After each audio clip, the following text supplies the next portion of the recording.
This is a long one. This is a long interview. An hour? Well, we're going to go the entire hour? Yes, we are. So let's not waste any more time. Here is Ariel Helwani interviewing AEW owner Tony Khan. For the first time ever in studio, for the first time ever face-to-face, an opportunity to speak with the founder, the CEO, the head booker, the guy, the man in charge, the face of All Elite Wrestling, the one and only Tony Khan is here in studio. Is he in fact here? There he is. The one and only Tony Khan. Wow. Thank you for having me. It's a great pleasure. It's a great pleasure Honestly, to see you. Please, Thanks for having me. This is unbelievable. This is great to be here. Okay, we got you a mug, but I'm going to take that mug so you don't This is yours. This is yours. This is mine. Thanks for having me. It's kind of surreal to see you here. It's great to be here. I've always thought this is one of the best lit shows. Oh, thank you. And I love being here. I think I saw Darby and Ricochet, and they looked fantastic. They always look cool, and your lighting makes people look awesome. So thanks for having me here on your great set. That's two greats. You keeping track? We're already at 2. Don't make it a drinking game, because you're not going to make it. This is amazing. This is amazing. I have to say, never in a million years did I think I'd have you in studio. Certainly not in the last few years, so it's great. And I do want to thank you because, as I was saying at the top, I think we got off on the wrong foot. I think in a previous life, we're actually really good friends. We're around the same age. We have similar interests, pro wrestling, football, soccer. Weird things happen. And I've been in this business long enough to where you get on the wrong foot with someone, you're never able to repair it. And so for you to come in here and talk to me face to face, actually, I think says a lot about you. So much respect. I really do appreciate it. I think it's a testament to who you are as a professional. Thank you. I really appreciate that, Ariel, and I really appreciate you having me on. It's great to be here. I have enjoyed your interviews with some of the great AEW wrestlers. I should stop. We're not going to make it to the interview. It hasn't even been a minute yet. I just think about Jim Cornette. Bing! I need one of them bells. Does anybody have a bell? Bing! Wrestlers, like I said, I enjoyed seeing Darby on here. I enjoyed seeing Ricochet. And even though he's not a wrestler in AEW, I enjoyed your interview with Maven. And I thought some of the things he said were really nice. And then after seeing that interview and seeing some of the stuff you've been doing recently, I really wanted to come on and thank you for inviting me. I appreciate that. Thank you. How is life? It's been great. I think I'm really excited right now. I was just watching in the back England U21s. Okay. Playing Slovakia. Josh King, who's 18 years old, is a great young player for Fulham, scored for England for the U21. So it was nice. A lot of great things happening in football. The Jags with a big win Sunday. And this is a huge week for AEW. We've got AEW Full Gear this Saturday night on pay-per-view. It's going to be a great event. It's one of the biggest AEW shows of the year, and it's going to be a big week of TV. Tomorrow we have AEW Dynamite, Wednesday Night Dynamite. It's a 3-hour show. It's on TBS at 8 p.m. Eastern, 7 p.m. Central, and it is actually a 3-hour live show. We're doing Dynamite and Collision on the same night in Boston. What's and it going to be? It's going to be a great There event. it is. We've announced some big matches, and there's more. I anticipated that one. I actually anticipated that one. You was just like, wait for it. And there it is. Oh my goodness. I'm glad I'm not doing a drinking game. I want everyone, someone has to keep track of all the times he says great. Someone has to keep track. All right, okay. I'm not gonna pause it no more. I think I might laugh though. Okay, here we go. More to come. It's always exciting to do a live show, but it's especially big when we get to do a 3-hour show. And being a pay-per-view week, this is kind of one of the biggest weeks of the year in AEW. So I thought it would be great to do something noteworthy to promote it. And it seems like people are really excited to see us talk. Yes, absolutely. And you're in our backyard as far as Full Gear is concerned. Yes. Prudential Center, The Rock, Newark. You were there last year for this event. And this is one of your sort of tentpole events, if you will. Yes. Darby in the main event. Well, Darby and Pac is one of the big matches. It's not the main event. It's one of the top matches. Okay. Hangman Page versus Samoa Joe in a steel cage matches. A huge world title match. Mercedes Moné, the TBS champion, wrestling the world champion, Chris Statlander, for the world title in Chris Statlander's backyard. That's one of the huge matches.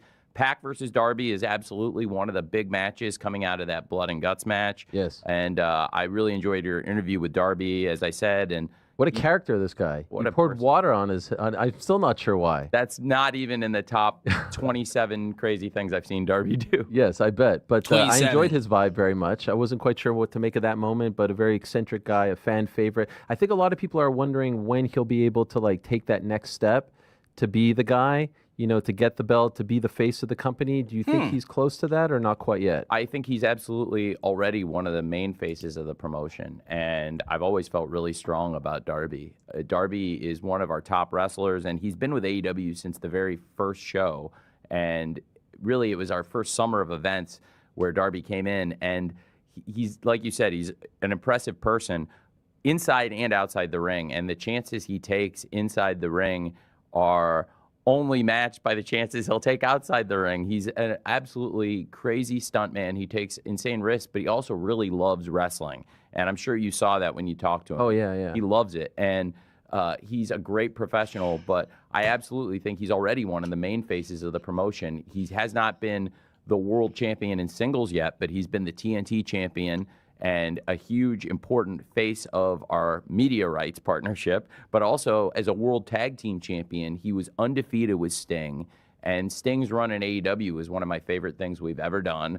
I grew up as a huge Sting fan. If I had to guess, I bet you grew up as a Sting fan. I enjoyed him. He wasn't my favorite. That man was my favorite. That man right there, Yeah. Bret the Hitman Hart, was my favorite. Bret Hart was one of my favorite wrestlers too, and I was a huge fan of both of them. Sting is one of my all-time favorites, and to be able to have Sting come and say, I want to keep wrestling and I want to come to AEW and I'll do kind of whatever you want. And he never said, I want to go undefeated or have that run. He never asked for something like that. And he didn't know Darby well yet either. And I introduced them, and it was this pair. They clicked so well in the ring, but they've become best friends out of the ring too. Wow. And if you could see them planning their matches, planning their moves, and putting ideas together, it's such an incredible partnership. And, you know, two different generations, and there's even a generation of wrestlers in between them too, which is kind of amazing. You know, they're very different in a lot of ways, but their similarities brought them together, and it's a bond that exists outside the ring. But obviously Sting and Darby in the ring were a great team for us. So Darby has been, to me, already a face of the promotion, and he would be a great world champion too. I really believe that as well. Is there ever a point with Darby where you feel like it's a little too crazy? Like some of the stuff through the glass, and it's just, sometimes, I have to admit, I'm a hardcore fan too, but like, I'm like, why put yourself through that? Do you ever feel sometimes like it's a little bit too much with him? I think he's really a brilliant wrestler, and also he takes these chances, and I think normally they're very calculated chances. The one that I thought was too far, and I would say this to him, and I have said this to him 100 times, so what I'm saying to you is, in Sting's last match with the glass in Greensboro, off the ladder through the glass, that was so much, and that was the one where I thought maybe it was too much, and it wasn't exactly what the way it was described. It was pretty brutal, and that was the one after where I said, I think you're so brilliant about these chances, but this is the first time ever where I thought probably it was too much. But it was also the greatest night in the history of the promotion, and he took a huge risk, and it worked out, and they won the match, and Sting and Darby finished as an undefeated team, and Sting retired undefeated in AEW as a world tag team champion.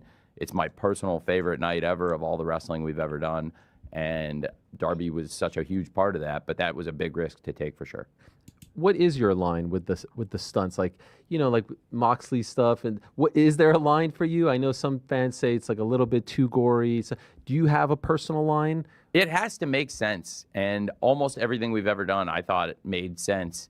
And the things that, if there were ever a few that didn't work out, I thought, well, that probably didn't make sense to begin with. And that's why over the years, I think we've really refined the process. But we have such great wrestlers that 99.9% of the time, I always think everything they do is awesome, and I agree with the choices they make. But sometimes there's stuff that seems like it's pushing it, and absolutely the chances that the wrestlers take on pay-per-views or a big night like Blood and Guts, they sacrifice and they do so much, and that's what makes pro wrestling so great, is you have wrestlers that are willing to sacrifice their bodies for the fans with no off-season, 52 weeks a year, and then push it even further under these kinds of circumstances. So everybody on the AEW Blood and Guts show in particular, I thought, really set a great example of that. And also, thankfully, everybody come out of it okay. You know, it has the potential to be a career-ending match with its hard-hitting situation, but thankfully everybody's good. Let me just say this. So I do appreciate him at least being able to take a question like that and give a respectable answer to it, right? Does AEW take too many risks? Is there a line that they won't cross? Well, Paul Heyman would tell you no. There is no line that they won't cross. I like that he said, we'll do whatever makes sense to whoever's wrestling, to the characters that are involved. That's the right answer to have, right? When you stop and think about the level of brutality that we've seen, that we currently see in AEW and wrestling today, some of the stuff that I've seen, that I used to see back in the early 2000s with death matches, death match wrestling, and all that kind of stuff. As brutal as AEW is to the modern day audience, it doesn't crack the top 10 most brutal things I've ever seen. Are there a couple of matches in there that even I go, all right, that was a bit too far? Maybe one or two. But I can't really sit here and tell you AEW is the goriest, most bloodiest, oh my God, adulterated, unadulterated wrestling show that I've ever seen. No, it's definitely not for kids. But I'm not going to sit here and say it's much more violent, much more non-family friendly than stuff I've seen from WWF and ECW, some stuff from WCW and other companies before its time. Now, I've been watching wrestling for, what, going on to almost 30 years now? I have a long catalog of things that make you go, ugh. But that was a very respectable answer. So far, I enjoyed his answer for Sting. Of course, it's Sting. Darby Allin, that was very well answered. Got nothing but love for Darby Allin. Let's see how far it goes, because it does say CM Punk on here. And countering, or being countered by WWE programming. So let's go ahead and continue this. I'll try not to stop too much, but I still want to leave a couple of comments whenever necessary. You know, it's so interesting because I was going through I was watching an old video of you and Forbes. They did a feature on you back in like 2022 or 2021, and you say like, I'm the CEO, I'm the founder, I'm the book. You go through everything, and that's a lot for one person if they don't have the Jaguars gig and if they don't have the Fulham job and everything else that you're doing as well. And so now, as far as AEW is concerned, you're still the head booker. Is it just you? Are you the judge and jury, or is there a committee? And if so, there's always questions, I think, as to like who's in the committee. So could you tell us like what is the sort of state of the booking process right now? Well, I put the shows together, and this year I feel like I've been especially hands-on at every episode about every aspect of every segment in a way that I was in Daly's place in the pandemic.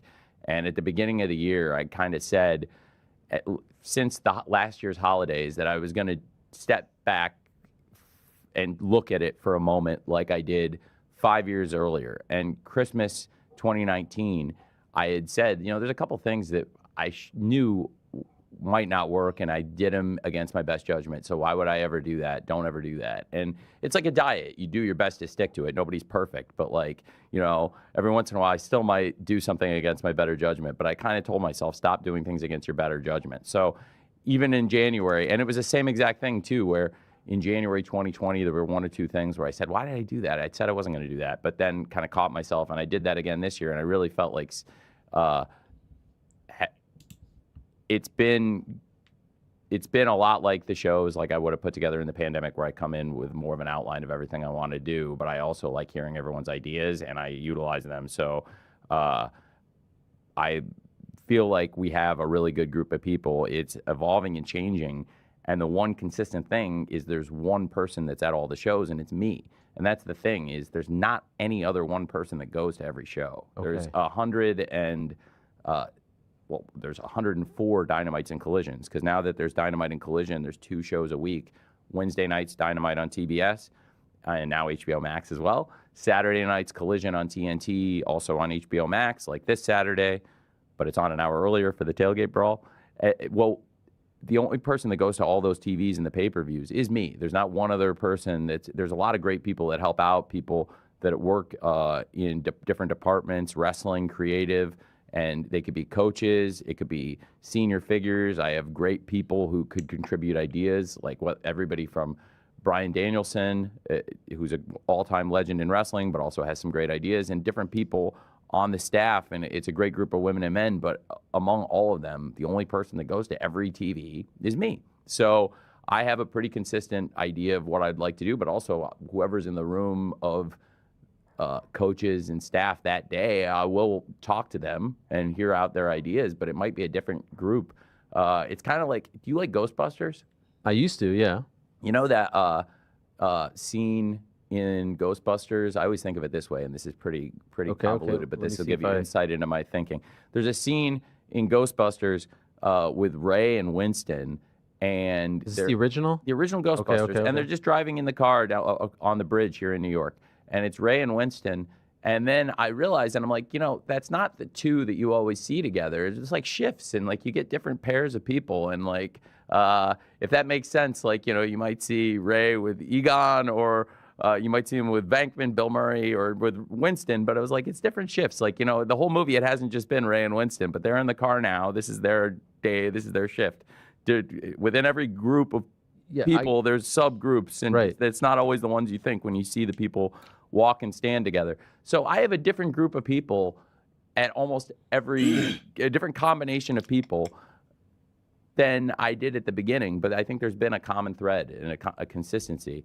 And I like that from show to show, because I feel like I have a good sense of what AEW is, and I am a fan of wrestling, but also since I've been here, I feel like I, have through the years followed the fans. I like to stay in touch with the fans and hear what they like and don't like about the show. And I feel like 2025 in particular, I think we've done a really good job of listening to the fans and putting on a really good show, and I would say that start to finish so far, we're in November, I think as far as doing the TV every week and the pay-per-views, this is my favorite year of shows, personally. Okay. And everybody, it's cool thing about wrestling is it's all opinions. But for me, as far as how many great matches and how consistent everything's been and how happy I've been coming out of the events, it's my favorite year yet. So that was a lot. Here's what I will say. I think part of the reason why AEW struggles creatively is, if you're shifting creative teams every week or every so often, you don't have consistency. One person can't get their ideas through, right? He just literally said there's only one person that's consistent. That's him. But every other week, he'll have certain groups of people here talking about it, and then the next week he'll bring it here, and then so on and so forth. If you are a part of this team, the whole idea is you have to structure this long-term, beginning, middle, and end. How are you supposed to do that when he's constantly shifting people around? Right? So let's just call it like it is. He is the creative team. It's all Tony. Whatever creative flop or creative decision that ends up on the television is just like with WWE. It's all Triple H. Like it used to be all Vince McMahon. It's all him. It's all him. And a lot of times when you are the only person making those decisions, you end up getting caught up in your own bubble. And you walk through, I don't want to say you walk through life with blinders on, but it's almost like you're not paying attention to your blind spots. You're telling yourself, hey, I'm doing great because you're the only one in the room. You have no one holding you accountable. You have no one checking you if something doesn't make any sense. And I think a lot of times when you're in that position, you have to be careful that you don't get caught up in your own ego, in your own echo chamber. Tony Khan needs him a consistent team around him at all times. And him switching between certain people each week, that's not going to help. So while I appreciate his honesty That was very transparent of him to just admit it's just me, essentially. Long-winded answer, but it's just me. And he has every right to think 2025 was his favorite year. I don't know why he would say that. It's one of the worst years in my personal opinion. 2024 was like 10 times better. And 2023 was not that great. There were a couple of, I won't say it wasn't that great, but in comparison to 2022 and 2021, the best year has to be 2021. It's not even close. That's their peak, in my personal opinion. You could even argue a little bit of 2022, maybe a tad bit of 2023. 2024 was miles better than 2023. This is their worst year. It might be his favorite year, but this is easily their worst year in terms of creative. And like he said, it's all him. So You mentioned HBO Max. That deal started a couple of months ago where your pay-per-views are available on HBO Max, which is very cool. As you know, UFC's deal on pay-per-view is coming to an end, right? With the Paramount Plus, that's a huge. So they're now going to be on Paramount Plus, and it'll just be their numbered events, but not behind that extra paywall. Do you think we will ever get to a point? Because you're one of the last ones left now, AEW, right? Well, yeah. Will we get to a point ever where maybe it'll be behind a subscription paywall, the pay-per-views, but not that extra price to get the actual show? Do you know what I mean? I'm not sure. It's a good question. I think with AEW, something I've been really conscious of and have tried to stay consistent with is maintaining great prices for families or friends to come and watch the shows at an affordable price to be an AEW fan. And I think we've done a fantastic job with that. So it's a great question. Now, the pay-per-view price for AEW has been consistent from day one. It's the same price it's always been to order the pay-per-views. What is it? It's on cable and satellite, it's $49.99, and now you can get the events, lots of outlets that we've added over the years for that price for $49.99. Amazon Prime, YouTube, a lot of great places that are great partners. But our media partnership that really drives the engine that is AEW and Warner Brothers Discovery. Okay. And so we're on TBS every Wednesday, we're on TNT every Saturday, but also now this year, and I talked about how it's been this awesome year, a key thing that really felt like a switch that got flipped even more than usual to start the season, so-called, in AEW this new year. There's always a great energy at the start of the year, the calendar year in AEW, because the records reset. It's a fresh start for the wrestlers in a new season. But also this year, it was the beginning of putting the shows on HBO Max. Now the pay-per-views are also on HBO Max, and it's only been a few months of this, but it's really been working out very well, and it's also great for the fans because it's the lowest price. It's $39.99, and if you're an HBO Max subscriber already, that's a great deal because you're saving $10 a month on these great pay-per-views. We get great satisfaction from our fans on our shows. It's really means a lot to me because I was a kid and my parents would not let me buy every single wrestling pay-per-view. So I really appreciate whenever people do put the money in for every show, and that's why I try to put so much into every pay-per-view and make it feel like you really got your money's worth out of this show. And especially now with on-demand DVRs and the shows being available to stream, you can always go back and watch them again and again. And I see some of your wrestling posters and pay-per-view posters, and again, these are shows that I would watch again and again and again. So I hope and believe that the AEW shows are like that with the pay-per-views we put on. And so to your question, I think we have a great model right now, and we just signed a great media rights deal that I think even the most stringent analyst would say is a really strong deal for AEW, the company, and makes a lot of sense for us. And it also shows the faith that Warner Brothers, TBS, TNT, and HBO Max have in AEW. Do you have any concern about the future of WBD? There's some talk that they're going to, have a new ownership. Even yesterday, I saw that Saudi Arabia interested in purchasing them. Do you have any concerns about how a new ownership would affect your standing, your deal with them? Well, I feel really great about AEW's relationship with Warner Brothers Discovery, and I think it's a great situation for us that we're one of those strong franchises, like I said, on multiple channels and properties where AEW is clearly very strongly figured in. Just as an example, we've got the huge pay-per-view this Saturday. It's presented by DC as a presenting sponsor, which I think is anybody looking at Warner Brothers would say that this is a really important part of the portfolio, DC. And for DC to be sponsoring us and also the kinds of collaborations they're doing with us. We partnered on Dynamite episode 300 the week before AEW All in Texas. There were ads and collabs with the stars of Superman, with stars from AEW. There's been some great partnerships across DC now doing comic books with AEW, with the big stars from AEW, crossover in comics. And we did a panel with DC at New York Comic Con. And then also DC now, for the first time ever, presenting an AEW pay-per-view, and it's this Saturday.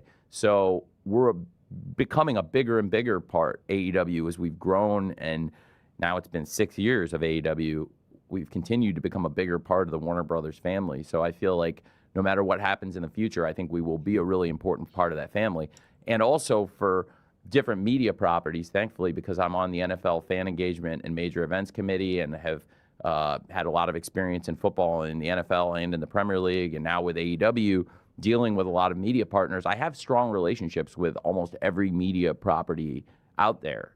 You know, thankfully, the NFL is and continues to be the strongest media and sports organization, in my opinion, in the world. Yes. And the NFL is in a really strong position, and we deal with a lot of these great partnerships. My dad is basically any committee I'm not on, my dad's on, and he's involved in probably about half of the NFL committees, and there's very few and far between that he's not involved in some way, whether it's business ventures and all the different finances and every aspect of the league practically he's involved in. So he's really, really built such an amazing thing, and I'm so lucky to be in the position I'm in, but also I've learned so much from him.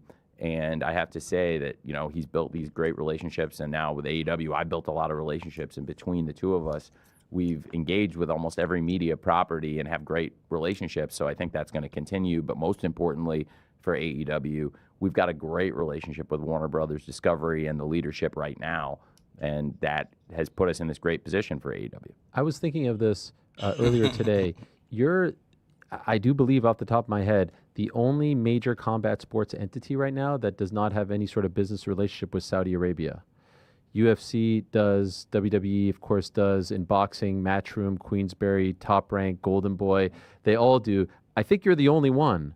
Is there any particular reason for that? Wow. I can't speak to that. I'm not sure. I didn't realize that. But it's interesting. Yes, you did. And no, I think AEW, we've got great partnerships. We work with probably some of the same media partners you do. But no, I'm not sure why that would be. But just a coincidence. I guess it would. Okay. Yeah, but it's interesting. I never thought of it like that till you said it. Okay. You know, something that I was really curious about, and I hadn't really heard you asked about this, so would love to hear your thoughts. It is very clear to me as an outsider that when you're putting on a big show, WWE tries to counter-program it. Here we go. How do you react when Here this we go. happens? Do you think this is being done on purpose? I do think it's done on purpose, and I understand it, and it's part of wrestling, and I think we've seen a lot of it, but I think other wrestling promotions that have been the challenger wrestling brand in our lifetime have seen a lot of it. Jim Crockett Promotions, which was the forerunner to WCW, saw a lot of this, and Jim Crockett Promotions ended up having to sell the company to Ted Turner, who then made a great run. It took a while. And really, if you look, Ted Turner took over at the start of 1989, and the strongest run came over 6 years later, almost 7 years later it started, really, when business peaked and took off their peak years. So it's interesting because as a challenger wrestling promotion, you've got a great opportunity, but it's really hard. It involves tons of investment to build up to be a true, strong challenger, and that's why we took the risk with AEW when we did. I do think that we've seen that kind of counter-programming in those things, and I understand, and looking back at wrestling history, kind of expect that. And Does it frustrate you?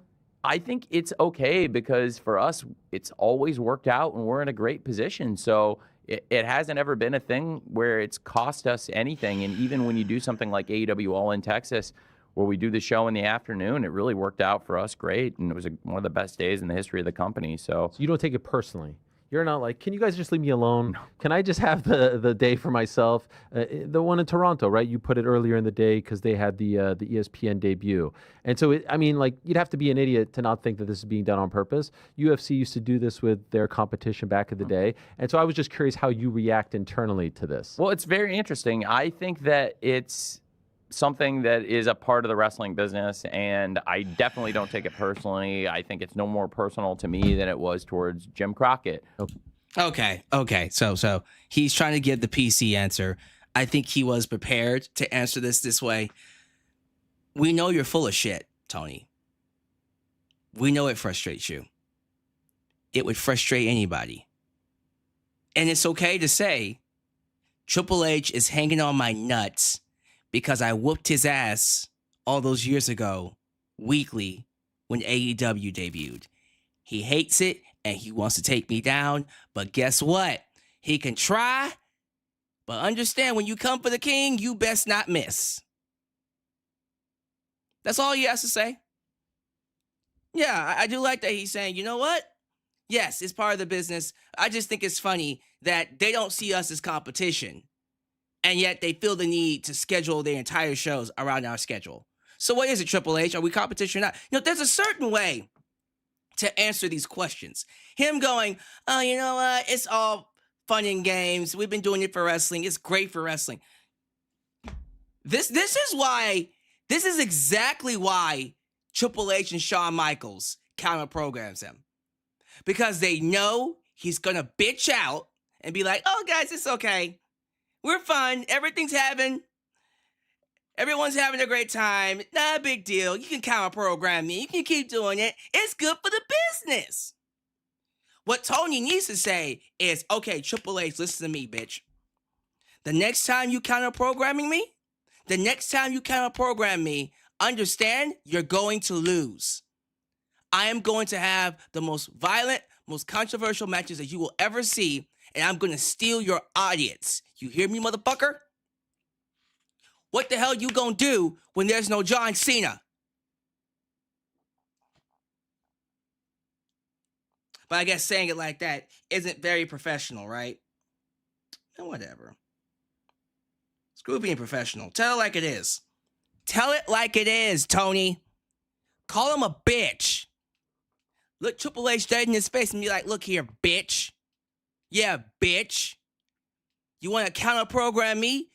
Counter-program these nuts. And then put Eddie Kingston in the main event and give him the world title. See? Problem solved. Let's continue. Okay. Or even maybe less so than it was with Ted Turner, or similar amounts as with Ted Turner. But definitely, I think all of us have seen that kind of counter programming and could speak to that. And certainly with AEW, I'm very proud that we continue to really run strong and be that great challenger brand in pro wrestling. AEW is where the best wrestle. I really believe that. And I think we have the best roster in wrestling today and the best wrestlers, and put on the best shows like this Saturday. You know, my impression, I look at a lot of things, I listen to a lot of things. I feel like there's a lot of these like YouTube pundits, especially like the old timers, so to speak, and I hope they don't take offense to this, but you know, the guys who have been there, done that, who feel like it seems to me like they have an axe to grind with you.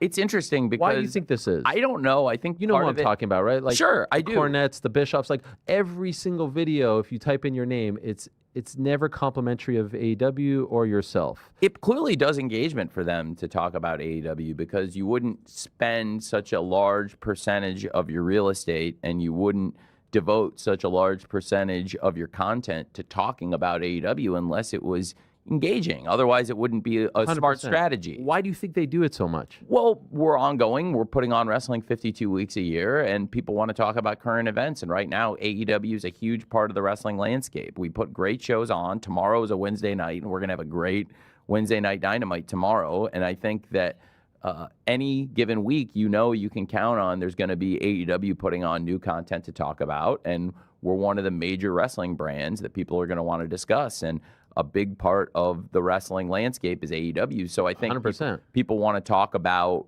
the new wrestling, talk about the current wrestlers. And as I see all this stuff here, I want to try and get some AEW. I'm going to send you some AEW stuff. I appreciate that. And we'll put that. We'll hopefully make that part of the set, because you're a big wrestling fan. Yes, you got yes, wrestlers yes. And great memorabilia. I might try to get a Jaguar even up here with the Buffalo Bills. Let's not get crazy about that. Okay, but this got is great. Forrest and the Bills. You can't. We actually were playing you guys end of December at Craven Cottage. Yeah, His answers are way too long-winded. Y'all see me struggling over here, right? I'm just like, okay, dude, get to the point. Get to the point. Jesus Christ.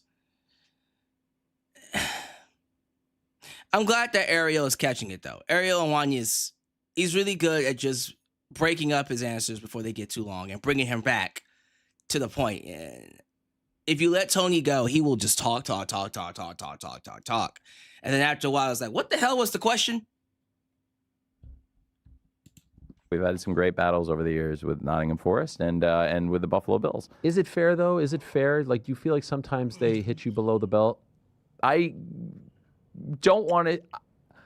I think that that is the business strategy. I think that's a pretty consistent business strategy of WWE that has not changed with the ownership change. And so, okay, so that's WWE. So I'm talking about the pundits, like these guys who are analyzing every single move, every single creative decision. I think it's ironic coming from Eric because Eric sat in the position and he was making a lot of great moves, and Eric had a run that is unbelievably successful when you look back at what he accomplished from 1995 to 1998, and it was unbelievable. And he was still did some good things in those other years, and he did a lot, and it wasn't like everything he did in 1995 and 1998 was 100% perfect 52 weeks a year, but he did some really incredible things, and the sum of his accomplishments is unbelievable, and he still talks about it to this day, and 83 weeks is something that is synonymous with Eric and his brand, and it's the name of his show. It's incredibly impressive. I also was one of the wrestling fans as a kid when I was like 11, 12, 13 years old, who was critical at times of some of the things Eric did, but also appreciative at times. And I was more balanced than other people, but I understand what it is to be a wrestling fan and to have certain things you want and expect out of a wrestling show. I think that Eric did a lot of those things, so he has a really good understanding of what it is to be on TBS and be on TNT and put on pay-per-views and work with the executives at Turner. Even some of the people who've been there for 30 years have worked with both of us through different administrations, which is incredible. Wow. So I talked to him about that at times. So I do think for Eric, I respect. Recently or no? It's been a while, but not that long. And I do. I respect his opinions, and I think he talks about AEW a lot because AEW's on every Wednesday night, every Saturday night, and then it gives them good content to talk about. So I think in his case, I think it's interesting because he spends a lot of time talking about AEW, but I think he's also cognizant that there were a lot of media personalities and former wrestling promoters that had strong vocal opinions of him. And I'm not trying to say that I've done more than him or I think that one thing that was cool this year was when we hit a milestone that's not a round number, but episode 289 of Wednesday Night Dynamite is remembered as one of the best ones. We're going to be in Boston tomorrow. We're back for Wednesday Night Dynamite, and it's going to be a great show tomorrow. And the last time we did Dynamite in Boston before tomorrow was Spring Breakthrough in April. And it set a huge accomplishment for us. It was such a big thing that I sent it to even top Warner Brothers executives who were really happy with it because I actually... See, I forgot the question. What did Ariel ask him again? What was the question about? He's not understanding that when you're doing an interview, there's a point that you had to get to. He's just talking now. Oh, Jesus Christ. We still got like an hour left. Am I going to make it? Actually think it was probably the best week of media coverage that we've ever had until I came on your show today. This has been great. But now this is going to be a great week for AEW. But the last time we were in Boston before tomorrow's show on TBS and HBO Max is something I'm really proud of because it made us the longest running primetime pro wrestling show ever on TBS or TNT.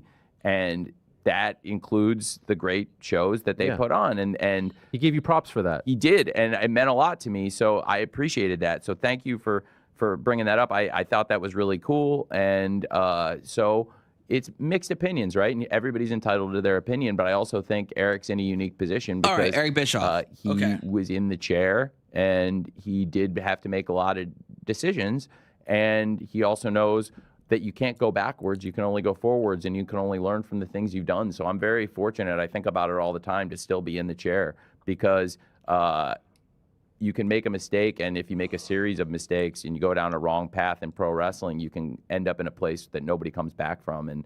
And look how many people in pro wrestling went down that door of making a mistake after a mistake, and then they were gone. And sometimes it's not their fault. It's due to extenuating circumstances you can't control.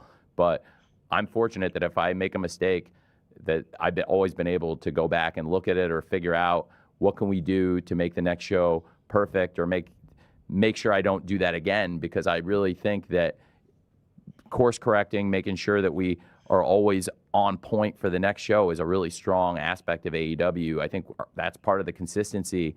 And, you know, on the one hand, I could say I've only been a wrestling promoter for 6.5 years, and I've only been booking and producing wrestling shows for 6.5 years. On the other hand, that's one of the longest runs anybody's ever had. Sure. So I've been fortunate to learn a lot of things. Okay. Let's recap. The question was your thoughts on people like Eric Bischoff and Jim Cornette criticizing AEW. That was the question. All he needs to say is, well, he started saying it and then he would get away from it. Both Eric Bischoff and Jim Cornette have done this wrestling thing for decades. They know what works. They know what doesn't work. How did they get there? Well, they didn't start off knowing what worked. They bumped their heads, made a lot of mistakes, and learned as they went along. AEW is still 6 years old. It's still young. We're still bumping our heads and learning as we go along. Whenever you're trying something in life, you don't know what you're doing. You don't know what you're doing when you first start, right? Nobody knows what they're doing. That's life. The idea is to constantly make a better decision than you made the last time. Because anybody that makes a decision without changing anything is insane. Insanity is doing the same thing over and over again and expecting a result. That's insanity. Jim Cornette and Eric Bischoff kept changing the game. And that's why they're known for what they are. Two of the biggest wrestling promoters in the business. Eric Bischoff being a former number 2. What hurt Eric Bischoff is that he got too comfortable and got too complacent and never changed after the NWO. AEW is constantly changing. And that's all he had to say. That's all he had to say. He could have said, I appreciate what Eric Bischoff said. I appreciate what Jim Cornette are saying. They can continue to get engagement off of my show. I don't mind that. I am going to continue focusing on AEW and continue to push it forward. I'm not worried about what Jim Cornette's saying. I'm not worried about what Eric Bischoff is saying. I'll take into consideration what they are saying in terms of storylines, in terms of characters, but at the end of the day, they're not running the show. They're not in front of this audience. They didn't build AEW. I did. They didn't sell out 80,000. They didn't sell out 70,000. They didn't sell out 60,000. They didn't sell out 40,000. I did. I am competing with WWE on a level that no other company has competed on. So I'll take what they're saying into consideration, but I'm going to do my thing. And that's all he has to say. All of this mumble jumble, long-winded shit, y'all see me over here struggling. I'm like, what? What are you saying? Damn, answer the question, Tony. Is he for real? Things, and I'm fortunate that tomorrow I get to do another one, and Saturday I get to do another pay-per-view, and I'm never ungrateful for that. I'm always very grateful to the fans who watch the shows that we're still in this position. Speaking of the fans, there's always a lot of talk about ratings, about attendance. Honest assessment of where you're at right now from a ratings perspective and attendance perspective. Go. Thank you for that. I'm very excited. We're coming off of an awesome event this past week and awesome ratings. We had a great week. We were one of the top shows on cable. Okay. And this year... What did that do? I don't know the... It was... so I don't have all the numbers of the DVR, and I don't know the streaming numbers. You got to remember that we have a lot of fans who watch on HBO Max now, but on TBS, it was 600,000, and it was, in our time slot, one of the top shows, and it ranked somewhere in the top 10 on cable. For the entire night, and in its time slot, I think it was along with ESPN and Fox News, TBS was one of the top 3 channels, and it was also, to me, if you add in what I would believe we have on our streaming audience, more people watching than last year's Blood and Guts.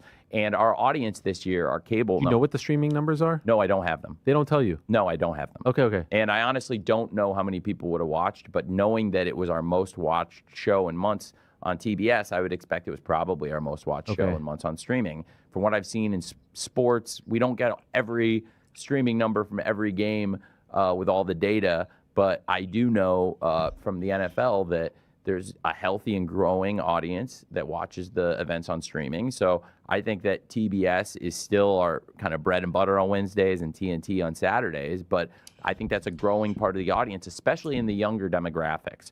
What's been really exciting for us is... What is he talking about? The question was, what is your honest assessment? What is your honest assessment in terms of viewership, in terms of attendance for AEW right now? Now, I'm not expecting Tony Khan to be like, we suck, we're not doing good numbers, we're doing bad business, we're going out of business. I'm not expecting that. I don't want him to say that. What I am expecting is some honesty. The right answer, in my opinion, would have been, we're not where we want to be. Let's just be real. We're not doing the numbers that we want to do. But I am grateful that people are showing up. I am grateful that people are watching the shows.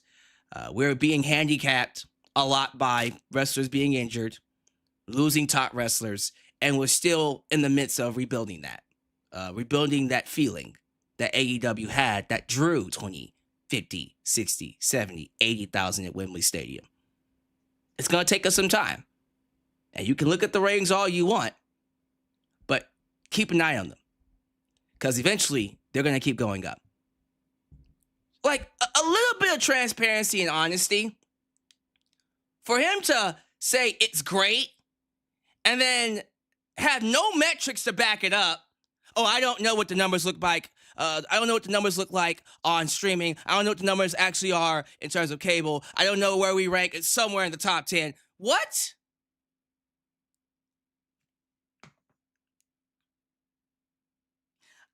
He needs some media coaching.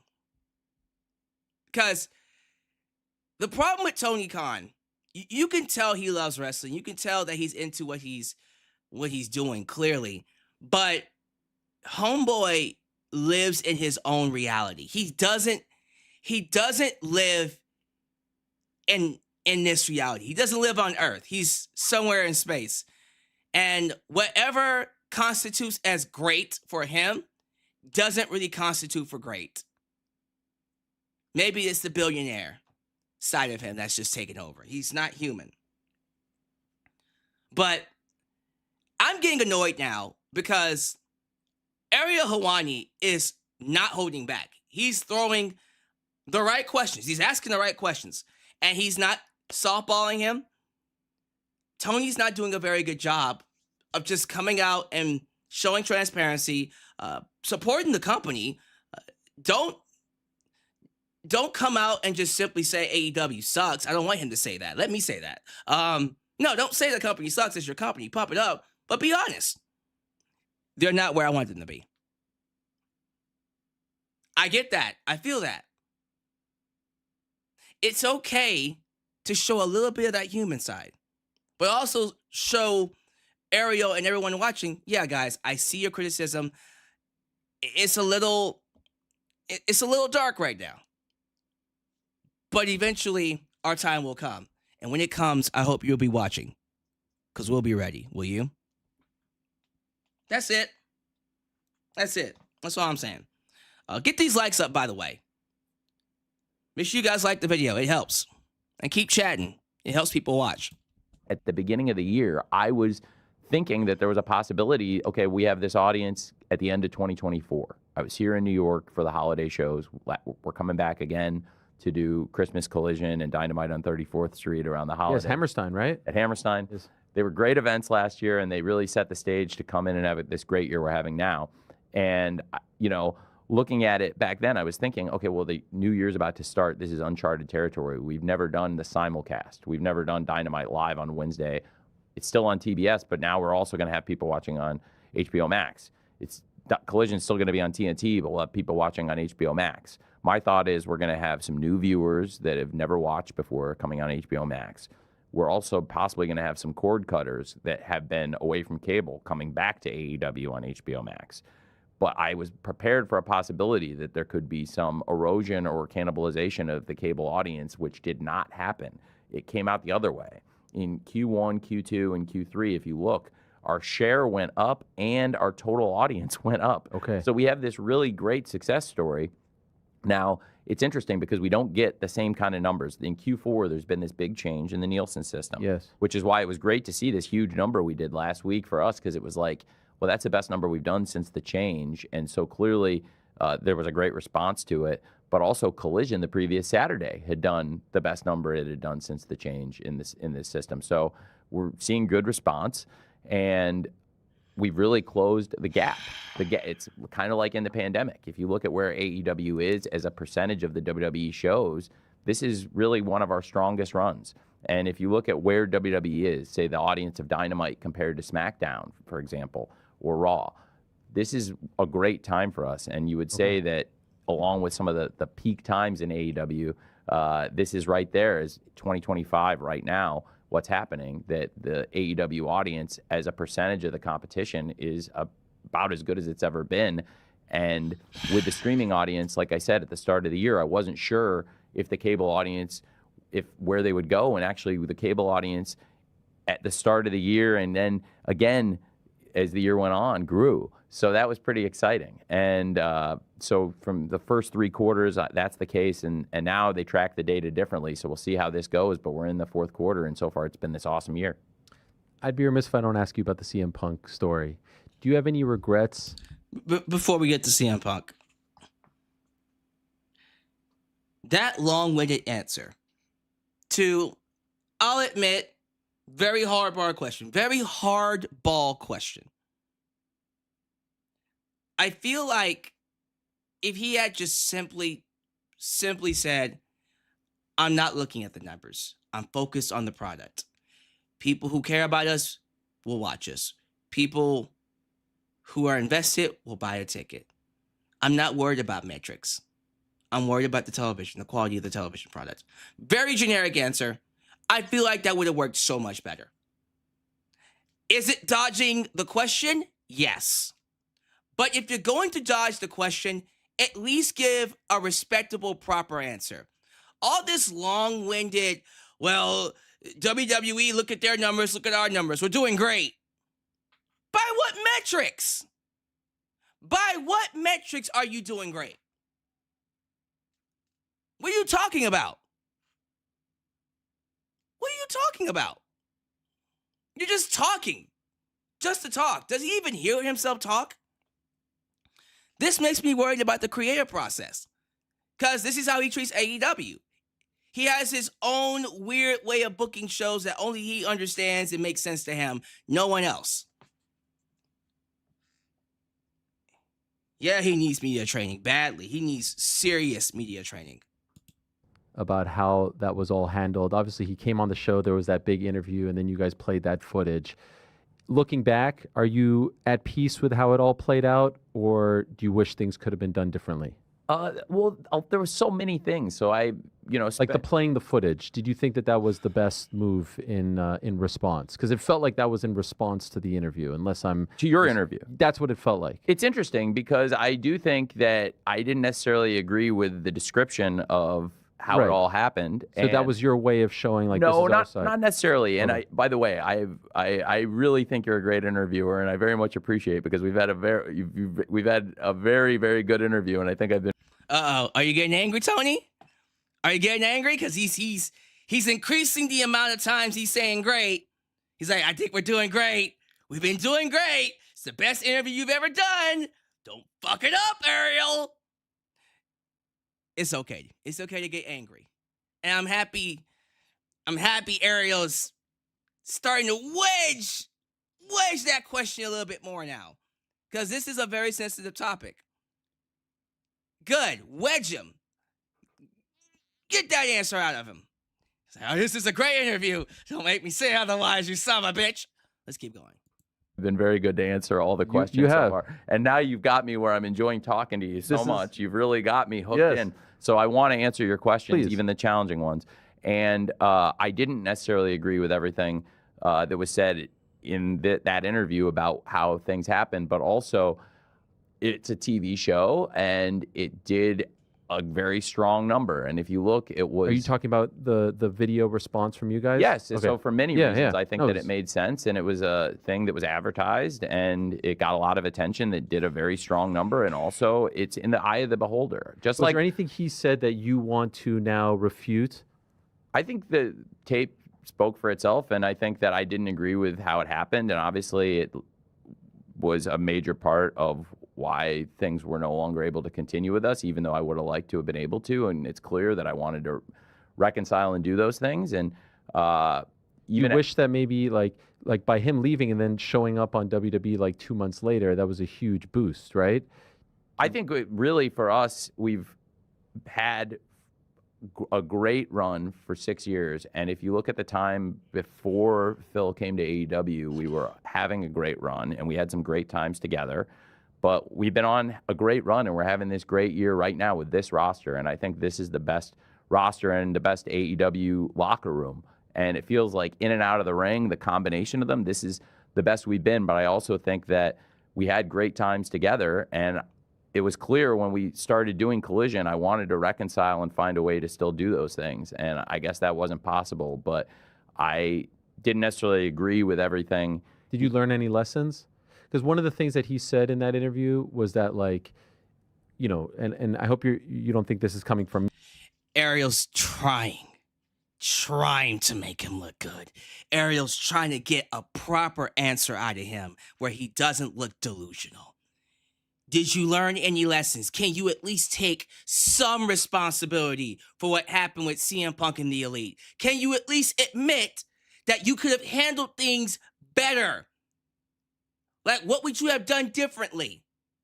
Like, he's trying so hard to get a good answer out of Tony, and Tony just refuses to just say, you know what, I fucked up, okay? I should have been a stronger leader. I should have put my foot down. CM Punk would still be here. I didn't. He went to WWE. That was my mistake. He made the right decision. I'm happy for him. I'm happy he's being successful. I'm happy that he's seeing success. I'm happy he's making money. We're going to move forward. We made a mistake. I made my mistakes. We learn from them. We move forward. The company's doing great now. Whatever. It's not doing great. But, you know, there are other ways to answer this without sounding delusional like he is. Him saying, oh, the night where we released the footage of CM Punk pushing Jack Perry did great numbers. Again, by what metrics, number one? And last I checked, that was one of the worst received, the worst received shows you've done ever. Everybody said that was stupid. Everybody said that was stupid. Everybody. Not a single person that watched that went, oh, you look great doing that, Tony. He doesn't live in this reality. And Ariel is doing his best to get some kind of viable answer out of him where he doesn't look like a douchebag. Let's see if he succeeds.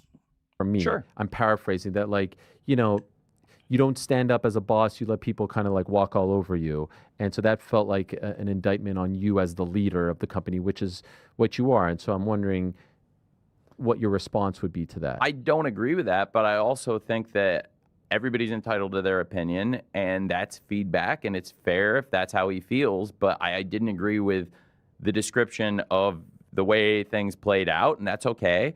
And that's all in the eye of the beholder. Just like the whole situation, if you see the way it came out, it all was in the eye of the beholder, and that's okay.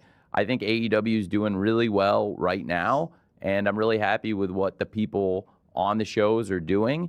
And it wasn't the first time that he and I disagreed about something, and it may not ever be the last, and that's okay.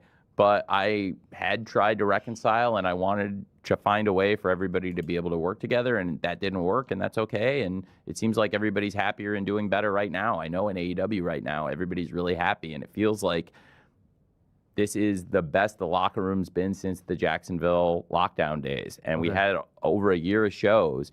And I said at the beginning of the year, I wanted to bring that mentality to every show for everybody, that either how I put it together or the way we all interact or the way we all just sit down and are straight with each other and don't let the distance grow, because in Jacksonville, it felt like the locker room was super, super tight.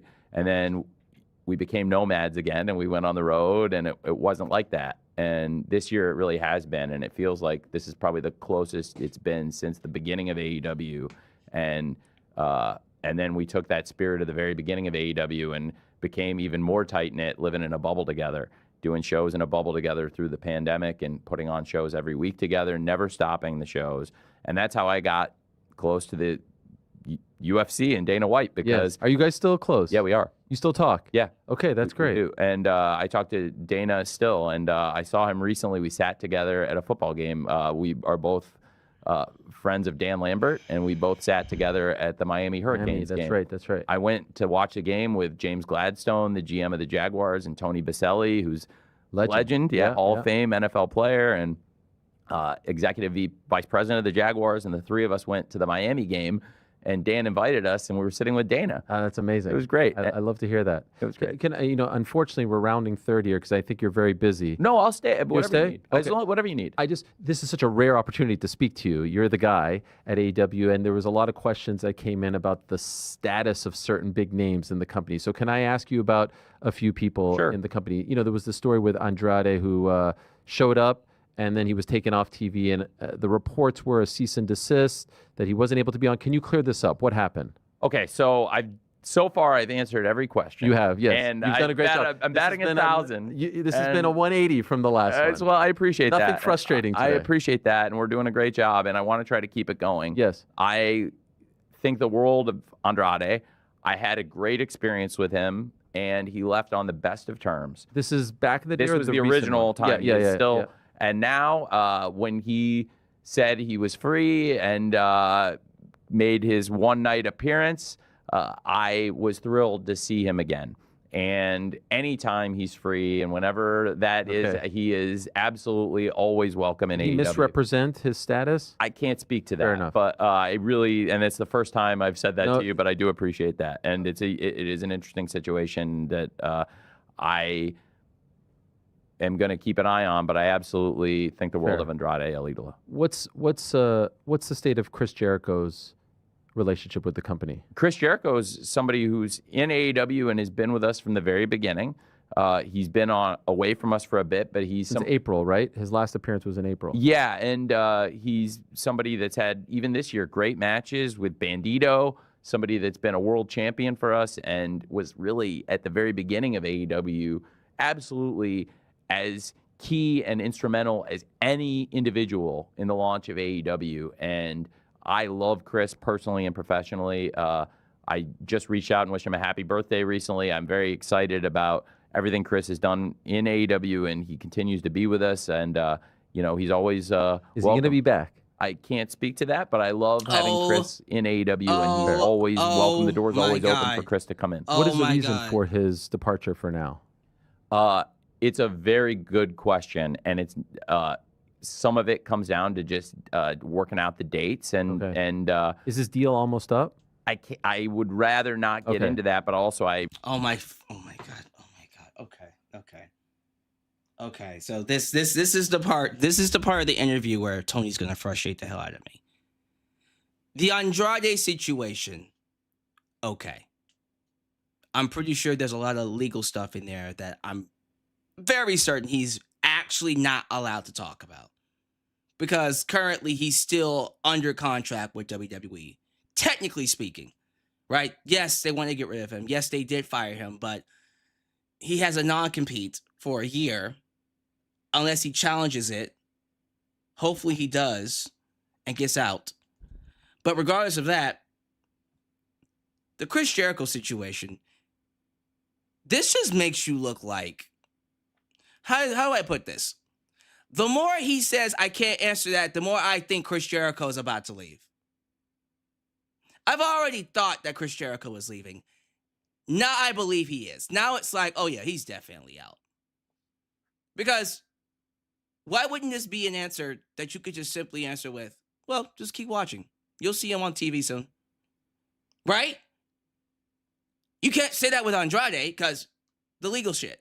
So him doing the whole, listen, I wish I could speak to this. I really, really can't.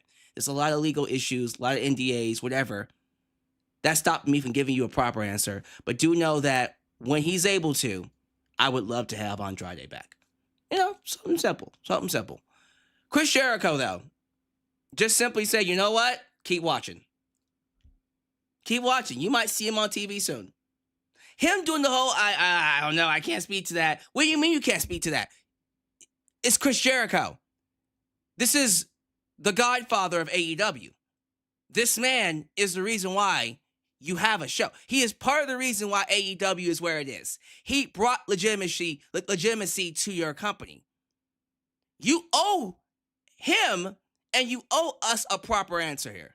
Just simply say, look, we're working it out. His contract is coming up. Expect to see him on TV very soon. That's it. Leave it alone. It's a straight yes or no question. I respect you asking about it, and I'm, if I could give as much information as possible to try and keep a very constructive dialogue. Do you think we'll see him back in AEW? I hope so. I absolutely hope we'll get Chris back in, and a star like Chris Jericho, you negotiate a certain number of dates, and Chris has always been really great about being one of those wrestlers in AEW that when he's in, he's all the way in, and if you think, he's always really been a full-time part of the show. Sure. And at first, when we started, we talked about finding ways with Chris and Fozzy and his band to keep him involved because he was such a central figure as the original AEW World Champion, as Le Champion. So there were times where Chris would have videos in Dynamite or make appearances. Even when he offered John Moxley my dad's car, that was actually my dad's car, to join the Inner Circle in Jacksonville, Chris was actually on his way to the Tokyo Dome, and we had filmed that over the holidays, knowing Chris was going to be going to Japan. So he filmed this video that we played for Mox to watch after the Mox versus Trent match in Jacksonville on New Year's Day. And then Mox himself then left for Japan right after that. But it was Jericho was wrestling Tanahashi and got over early to do media. And that was on the Tokyo Dome in 2020. And it's amazing to think now here we are almost 6 years later. And Chris has been a huge part of AEW from the very beginning.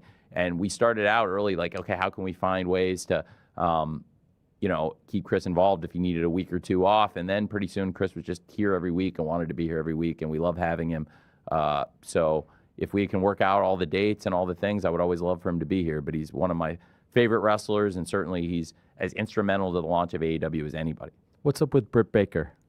Britt Baker is somebody that I love and respect, who's also been in AEW from the very beginning. And she had been away at times for health reasons, and she had some injuries, and I'm just looking for the right time with Britt, and I've had really good talks with Britt, who I really, really like.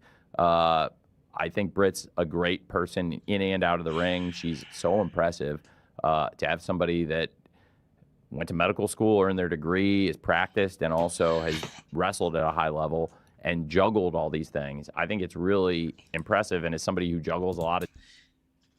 Britt Baker is under contract. We're currently in talks for her to bring her back. Keep watching. That's all you have to say. This makes me think, just like with Chris Jericho, she's on her way out as well. But she still has a couple of years, I think a year or so left, right? I'm not too sure, but again, just simply say, keep watching. You might see her back on Dynamite tonight or sometime soon. A lot of jobs and a lot of work. I respect Britt's work ethic a lot. She's also a great wrestler. So I would love to have Britt back in AEW, and Britt is going to be back, I really believe, in AEW, and I hope soon. But it's going to be the right situation for her and everybody involved, and I want to make sure she's 100%, and that's important to me. And I really care about the health and well-being of all the wrestlers, and in Britt's case, I think she can come in and still be a huge part of AEW, and I expect she will. Did WWE ever ask to use Adam Copeland as part of the John Cena retirement tour? No. Is his deal up at any point to where he could be used? I mean, I never say never in wrestling because I would imagine they could always extend that date past the end of the year. But no, Adam's going to be here with us through the year, and he's really there was a this huge big part of push AEW. because they're bringing, like yesterday, they brought back Dolph Ziggler and some other, Matt Cardona came back last week, and so there was this big push for him to be the last one. But obviously, he's under contract with you. I was wondering if there was ever a conversation about that. Adam Copeland is a huge part of AEW, and I have so much respect for him, and I really, really like Adam a lot, and I'm glad to have him here, and he's away filming, but he's with us, and he's going to stay with us. MJF, when do you think he'll be back? I expect Max to be back, hopefully very soon. Okay. Max is somebody who has been a huge part of why this has been a great year, and even though he hasn't been available every single week, I think he's done some really great things in and out of the ring this year. Do you see the difference in his answers for MJF, Chris Jericho, and Britt Baker? MJF, I think he'll be back very soon. Yes, he hasn't been on TV, but he's been doing great things outside the television. So keep watching. Why can't he give that same answer for Chris Jericho and Britt Baker? You want to know why? Because Chris Jericho and Britt Baker are on their way out. He doesn't want to say that for those two, because he knows they're out the door. They're 1 foot out the door. But MJF, he'll be back soon. Don't worry about it. Yes, he's in Hollywood. Yes, he's doing other things. Don't worry about it, though. He coming back. Keep watching. Keep watching. He tells on himself. He tells on himself, and he doesn't even see it. If he was better at media, this wouldn't be an issue. Yeah, Britt Baker's on her way out. Chris Jericho's on his way out. And if you look at what Max accomplished with Happy Gilmore 2, he's had some amazing matches. Yeah, it was awesome. It was awesome. And it was really one of the marquee performances to where I can go into almost any office in Hollywood or any entertainment office, and people have seen the movie and know Max's role, even if they don't watch wrestling, which speaks to how successful that movie was, how big of a role that was for him, and how great of a job Max is doing as a crossover star. But he's also wrestled at such a high level. And if you look at his matches, first of all, I want to spend some time talking about how great, because I mentioned him at the very beginning when we were running down the Full Gear card, but I haven't gotten to talk a lot about somebody who's been a huge part of the success of AEW this year, Hangman Page. Yes. I briefly mentioned this Saturday, Hangman Page versus Samoa Joe in the steel cage match. I could also talk a lot about Samoa Joe and how huge a part of AEW Samoa Joe is. But MJF and Hangman had a great match at Revolution. They had a great match at Forbidden Door. Their rivalry was outstanding, and MJF also had great matches with Mark Briscoe, and was involved in a Casino Gauntlet match at AEW All in Texas, and some great matches in addition to this starring role in Happy Gilmore 2 that was really good promotion for him and for AEW. This is great. Everything's very transparent. I appreciate it. I'm having a lot of fun. I hope you are as well. I'm just firing away names, so I hope you don't mind it. No, this is good. Transparent. Are you sure about that? Are we sure about that, Ariel? The only person he was transparent with was with MJF. Because he knows MJF's not going anywhere. I'm not trying to be confrontational or anything with this. What happened with Ric Flair last week? Ric I Flair. saw him post a thing apologizing for having to leave and not, he was advertised, right? So he was at the show. He was at the show. Yes. So for anybody who bought a ticket and thought they were going to see Ric Flair come out, he did come out. Ric Flair, he tore his rotator cuff. The AEW doctors had looked at him because he had a fall and torn his rotator cuff. He's a little bit older now, but he's still in great shape. You see videos of Ric Flair lifting weights and working out, and he pushes himself really hard. He's still a good athlete. He's still a great athlete. He's deadlifting 500 pounds and doing these crazy workouts. And Rick had a fall, and he came in and he had an injury, and the doctors, he had torn rotator cuff, and he said, I really feel terrible. And I said, Rick, I don't think you should be going out and doing anything in the ring or even getting into the ring. I think maybe you and I just go out at the start of the show. And he said, honestly, he was in a lot of pain. He might be good for him to go home anyway. And so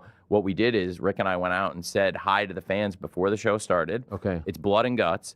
So I introduced Rick, and obviously with this big 2-ring double steel cage match and everything that comes with it, the fans were going to get really amped for this. So I thought a great way to pump the fans up, we had a trailer that we had played online. It was a 3-minute video. So for any of the fans in the arena that hadn't seen it yet, we played that video, and Rick and I went out and said hello. He said he really loves being in AEW, and he thinks the world of the AEW wrestlers, and great to see the fans. And then we queued up the video. But Rick was in a lot of pain, so I didn't know when we had advertised he would be there that he was going to have a torn rotator cuff. I think it actually happened right before the show. So then I thought, let's just let Rick go home early, and for the fans here in Greensboro, he's going to go say hi. And then in the event, he really was not in any shape physically to go out there with a rotator cuff. And he also took the sling off to go out there.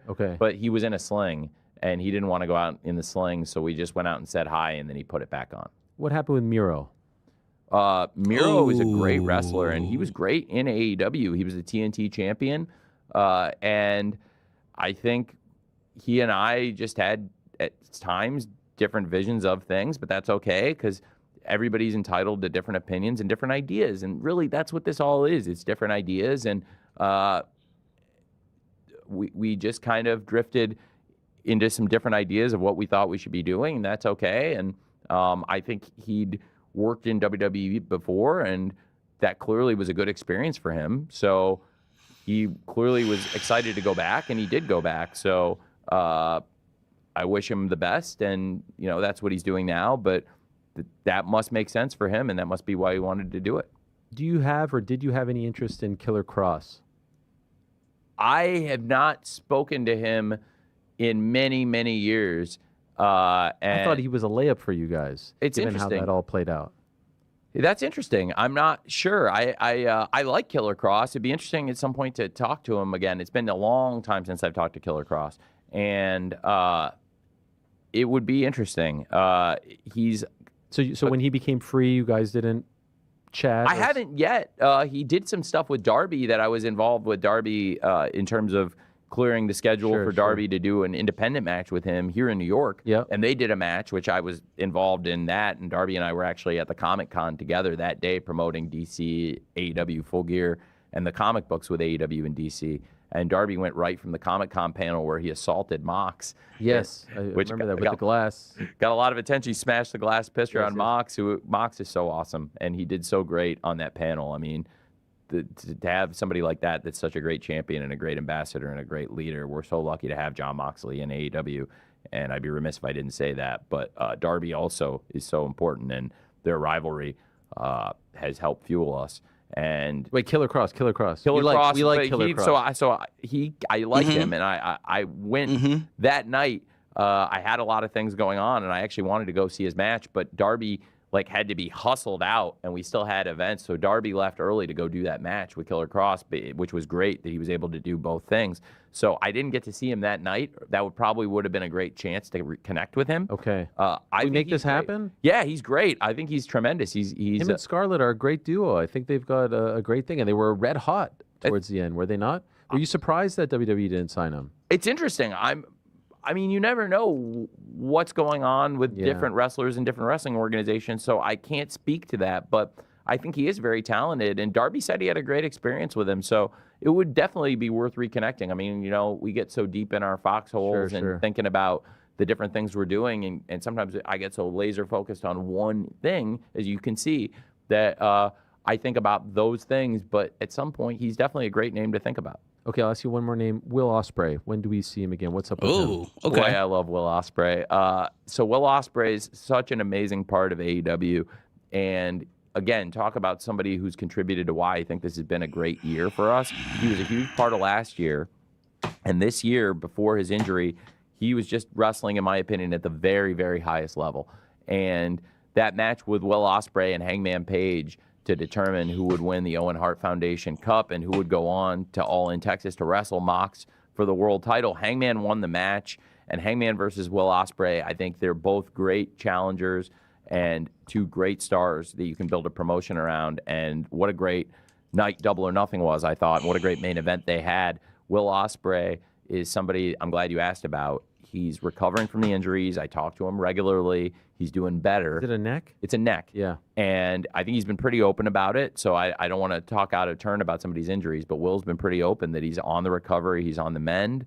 He really appreciates the support from all the fans around the world. And Will Ospreay is going to be back in AEW, or I think hopefully earlier next year. I can't say exactly when, but it'll be okay. next year. That's good And news. I hope it'll be in the first half of next year. Okay. And he's one of our great stars, so I think it is great news because certainly when Will Ospreay's on the shows every week, it's great for us. I lied. One more name, Adam Okay. Cole. So before he talks about Adam Cole, you could tell this one's going to be emotional. Next year. That's all you had to say about Will Ospreay. Next year. I did see that Will Ospreay is... I forgot when he said it, but he seems to be okay. I think he begins training again in January. So he'll be back to training after surgery in January. We'll see how well he does with that. So it's probably gonna give him a couple months to get back into the routine of things. We might see him at Revolution. I wouldn't expect to see Will Ospreay until Double or Nothing. I'm being realistic about it. When Homeboy said he had to get one of his discs replaced, what is it, a compressed spine? I said, oh, bro, you're going to be out for at least a solid 6 months. At least a solid 6 months, maybe even a year. But he said that he's back to training in January. So if he's back to training in January, don't expect to see him until, at the very latest, Double or Nothing. He might be back by Revolution. That's great. I wouldn't worry about him too much, though. I think Will Ospreay will be back. Swerve Strickland is on his way back very soon. We might see Swerve at full gear, honestly. We might see him either before we might see him tonight, honestly. I wouldn't be surprised if we saw him come back at full gear. I do expect Hangman Page to beat Samoa Joe. They could do something where Swerve comes in afterwards and attacks Hangman, goes heel. Do we do that feud? And then we have MJF come back or something like that. Who knows what they're going to do. Yeah, Swerve's coming back very soon. Will Ospreay will be back. Latest Double or Nothing next year. Then he'll win the tournament, go on to win the world title at All In. You could have just said that. You could have just said that. All right.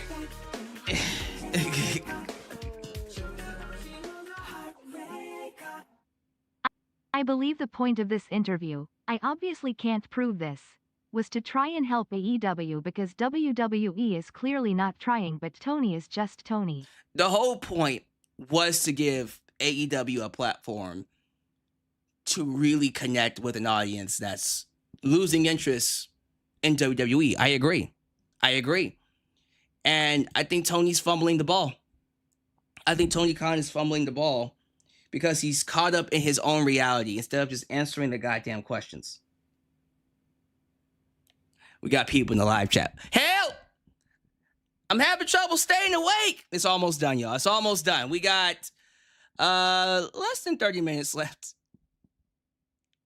Less than 30 minutes left. I promise. Hang in there. They got 2 more subjects. We're going to talk about Adam Cole, and then he's going to talk about the partnership between WWE and TNA, and then we're going to bounce. Okay? Hang in there. We got it. We almost there. Hang in there. That's hard. Adam Cole, I love so much, and I think Adam Cole's such a great wrestler, but also he's a really good friend. And it was very, very hard when I got the phone call the morning of All In Texas that Adam Cole was not feeling well. And he's had injuries, and it's no secret some of the injuries he's experienced have been head injuries. And it was terrible when Adam Cole had the ankle injury, and when he needed time to recover, it was just, you don't want to see him in so much pain, but also it could have been, that alone could have been a career-ending injury, and he was out for over a year. And he came back from that, and he was wrestling at such a high level. And I was really excited about what Adam Cole had done in 2025 to work his way into a top position and become the TNT champion. And it was a great comeback story. And I'm just glad that he was able to tell us when he didn't feel good about wrestling anymore. And Do you think he's done? I think it would have to be the right situation for Adam to wrestle again. I think it's at least possible that we would keep Adam as part of the family But I want to get to where he feels good about traveling and doing things every Okay. week again. But I've been open with him that when he's ready, there's always a role in AEW for him. He had been a commentator at times, and he's been one of the hosts of the shows. He's great for that. He's a great talent. He could be involved in a lot of things. And if he ever did want to wrestle again and it was the right situation and everybody could wrap their heads around it, so to speak, I think that it could make a lot of sense. But if anything involving head injuries or serious injuries, I always want to look at it and evaluate, does this make sense? And is there an opportunity to do this safely where it's going to be a good outcome for everybody? What is AEW Shockwave? So, again, based off of how he answered this question and how he answered the other questions, you can tell when he's not bullshitting you, when he's not giving a corporate rehearsed answer. This came from the heart. This right here was the best answer he gave. He just talked about Adam. Genuinely from the heart. There was nothing rehearsed about that. Adam Cole might not come back, and you're hoping he does. But it sounds like the concussion that he got was career ending. And there gets to a point where you're hurt constantly all the time. You can't stay healthy. Are you really someone that can be trusted to keep going? Like, Adam Cole has not been able to stay healthy since he left NXT. So, yeah, that was a great answer. That genuinely was a great answer from Tony Khan. And now he's going to screw it up. Well, it's just an idea. I file lots of different names and ideas of shows and things like that. And that was a name that I actually at the time did not know anybody else had used. And I had a really... You know why I love that word, Shockwave? You know what it reminds me of? Pride FC back in the day. You know, Pride was the dominant. They were the WCW to the UFC's UFC or WWE, and they were the number one. And they had a show called Pride Shockwave. And so when I heard that you trademarked Shockwave, it brought back all these nostalgic feelings from the old MMA in Japan. And so I was wondering what you were going to do with that. I'm probably not going to do it. I had a really nice talk with Billy, and Billy Corgan, who owns the NWA. I like Billy, and even before I became a wrestling promoter, I had met him, and I think he's just a great artist, and I like him. So when I talked to him on the phone, I said, if that's a show that you might do again, and because NWA had done a Shockwave, I guess Pride had done it before them. Yeah. But then NWA had done a Shockwave, which I didn't know at the time when we filed it. And then I talked to him and said, if that's something you want to do and you did it first, then you can do that. That's fine. And he said, oh, that's great. I appreciate that. So that was nice. Did you talk to him about the national title as well? I did. Yes. I had a great talk with him about that. Which was to say... that will be introduced this weekend, right? Yes, it will be. And again, I have a lot of respect for him. I like the NWA, and I like Billy a lot personally. And what I told him is, this is going to be our really for AEW. This will be an AEW championship. It's a new lineage.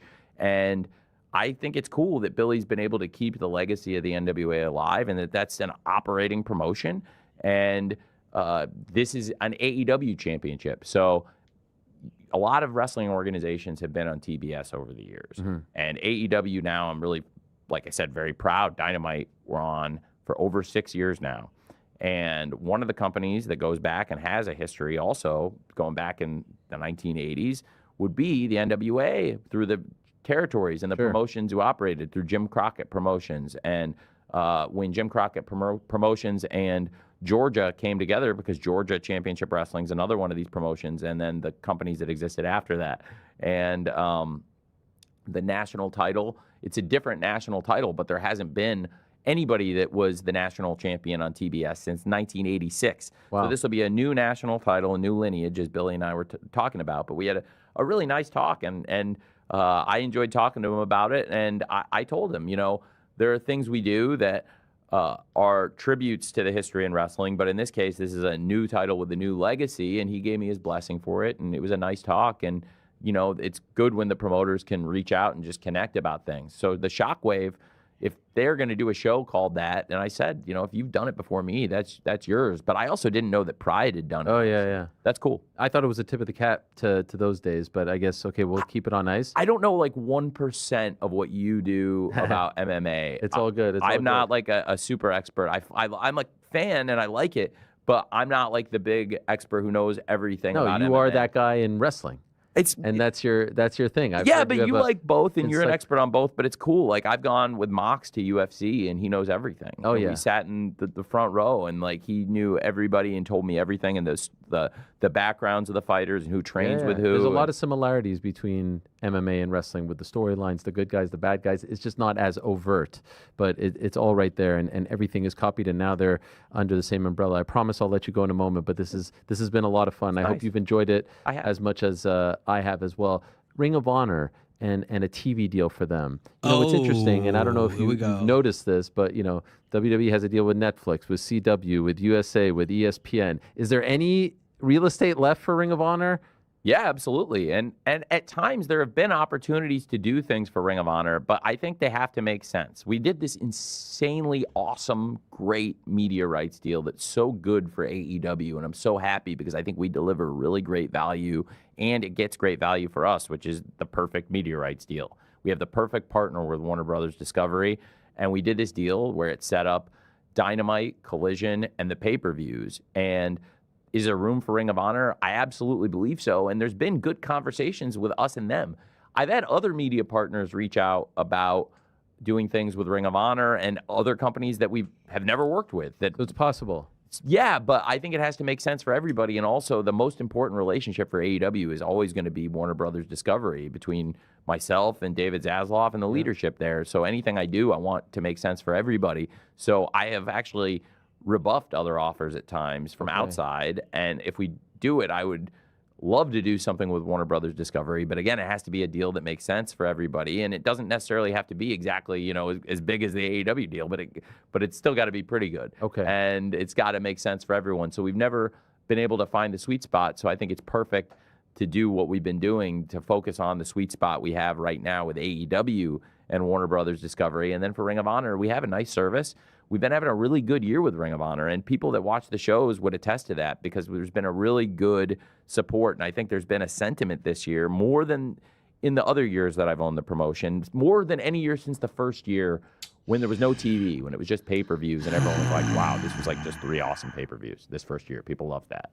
And then people thought maybe there was the first year, I think, if people loved the 3 shows, you have to say so much of it comes down to when you have the Briscoes FTR trilogy across the 3 shows. That's a big chunk of it. But there were so many other great moments, including the arrival of Samoa Joe at the end of the very first show. And he's such an important figure, including to this day, to right now in AEW. And those shows people love, but there was no TV. So across the shows of AEW, I had a lot of Ring of Honor involvement, and people probably thought that was more than they'd like. So now there's a lot less of that, but Ring of Honor has its own show, and you still see appearances, and the stories flow together, and there's wrestlers that appear, whether it's Athena, who's been an amazing women's world champion now for almost 3 years in Ring of Honor, or Bandito, who was the Ring of Honor world champion before I even owned the promotion and was a great face of Ring of Honor, and then...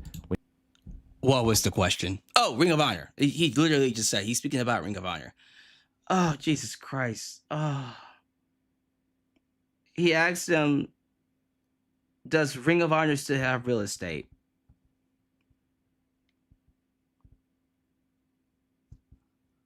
I guess he's saying yes. When he came back and returned to AEW, it's a great thing because he's the Ring of Honor world champion, but he's also an AEW tag team champion. We have these people that are involved in the AEW shows. Now Mercedes Moné is the interim Ring of Honor TV champion, and she'll be wrestling this weekend. Well, she'll be wrestling tomorrow to settle the Ring of Honor title before her match this weekend. That's the kind of schedule Mercedes wrestles. We have Dynamite in Boston tomorrow. It's a 3-hour Dynamite and Collision. So on that show tomorrow, on the 3-hour special, Mercedes is going to wrestle Red Velvet, who is the Ring of Honor TV champion. There's the poster right there. And she's been out injured. There's going to be this great tag team match we see, Timeless Tony Storm versus Mina Shirakawa. Timeless Tony Storm and Mina Shirakawa versus Alex Windsor and Riho in the quarterfinals of the tag team tournament. That's going to be a great tag team match as part of this 3-hour special. But you asked me about Ring of Honor. Mercedes actually beat Mina Shirakawa, who's in that match, to win the interim TV championship. Red Velvet, the Ring of Honor TV champion, has been out injured. She did some great things for us as the champion and continues to be a great champion, but she was out injured, and we've had a great partnership with CMLL, top Lucha Libre promotion. They've been around for over 92 years, and this year, our most watched event and one of the most successful AEW events ever was our first ever show in Mexico with them, AEW Grand Slam Mexico. Right. And we had an ROH Global Wars event that coincided with that. That was a great, great event. And we saw some of the top stars from Ring of Honor involved in the CMLL shows. And Red Velvet's done a great job representing AEW and ROH in Mexico. She got injured. She's back now. She's going to wrestle Mercedes to settle the ROH TV title tomorrow, and that's before Mercedes wrestles for the AEW World title this Saturday versus Chris Statlander. And like you, I'm a big Statlander fan, and I think she's tremendous. I think a lot of the AEW fans who've been watching from the very beginning really like to see Chris Statlander succeeding and thriving as a world champion. And I think that Mercedes has got a huge match Saturday, but I think it's really commendable that she takes on this schedule, fights people all over the world, and she's got this big match in her hometown tomorrow versus Red Velvet. That will be a big Ring of Honor match on AEW TV, but there aren't that many huge ROH matches like that. We don't normally settle the championships on TV. This is a huge occasion for a match like this one or weeks ago on Collision. Tony, we're still on Ring of Honor. We're still on Ring of Honor. Why are we talking about AEW? Get back to the question. Ring of Honor, does it have real estate? Yes or no? When Bandito wrestled Mascara Dorada, if there's a huge, huge match, maybe I'll put the Ring of Honor on AEW. Okay. But most of the Ring of Honor matches are focused on the Ring of Honor TV.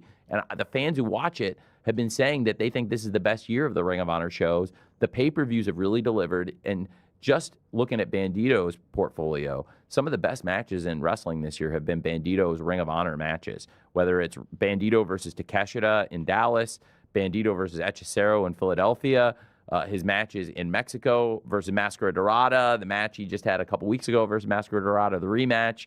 It's amazing how you rifle off all this stuff. It's you live and breathe this. I do want to ask you about this. I had Matt and Jeff Hardy on in July, and I asked them, like, what do you make of this WWE TNA partnership? And Matt said to me, like, let's be honest, it's the hurt AEW. Do you view it that way as well? That's the way he put it. I really like Matt and Jeff a lot. I like Matt and Jeff a lot, and I loved working with them when they were in AEW, and I still love Matt and Jeff very much. If they and I don't think it was malicious. I don't think at all. And but do you think that that's the impetus? I respect that opinion a lot. I think you agree with it. I think it's probably true, and I respect that Matt said it. Honestly, I think that's really cool, and I think Matt's a great guy. I think Jeff's a great guy. What do you make of that? The fact that they're so tight now. It's interesting. I think it's a very interesting collaboration, but I think Matt hit the nail on the head that it makes sense, and AEW is a very strong challenger brand, and it's not that unusual. Like, you take it as a compliment, perhaps. Yeah, absolutely. Like, you know, I remember when WCW was starting to do better, and Smoky Mountain Wrestling was running shows in Georgia, that Vince McMahon called up Jim Cornette and sent a bunch of the WWF wrestlers to Smoky Mountain Wrestling to help history repeating itself, compete with WCW. So I do think, like, when you have a strong challenger brand, it's not that unusual to see the WWF collaborate with another company. We saw that with Smoky Mountain there, and in Memphis, I think, did some of the same things to compete with WCW shows. So it's not that unusual. And again, I don't take it personally at all. It makes sense looking at the wrestling playbook of the WWF. When you saw that picture of Jade, Ricky, Cody, and I believe Punk in there, you know, all with ties to your organization, how did that make you feel? I swear to God, if he says it makes him feel great, I'm ending the stream. I swear to God, I don't. If he says I felt great about it, I'm stopping the video. I'm ending the stream. I swear. If the word great even touches his lips, the stream is over.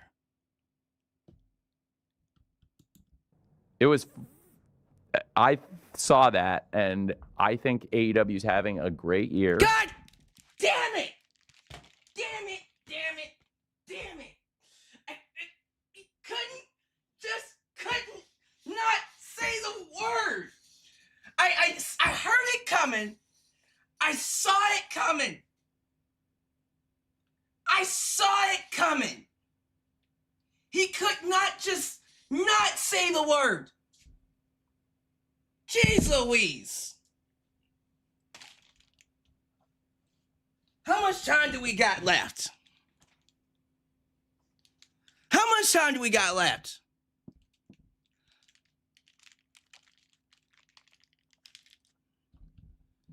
We're almost done. Let me finish this up.